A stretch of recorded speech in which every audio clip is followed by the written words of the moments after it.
I know there is a variety of opinion, however, on almost all questions, and if there be any of my readers who doubt the benefit to be derived from such a study as I have referred to, and if they assert that in their opinion it would be a waste of time as well as money to procure such books, I ask them for their own sake and for that of other people in their position, who may look at the matter from their own view,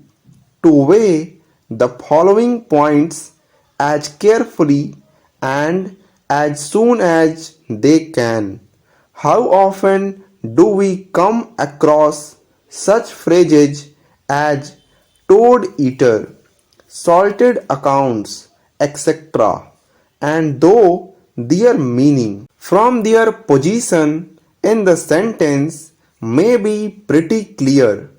should we not have some difficulty in saying how they came to have their present signification? Have we not all occasionally read some phrase or heard some allusion which we did not understand? And have we not sometimes lost the beauty of a passage through our want of knowledge? I think there will be few who will dissent from this.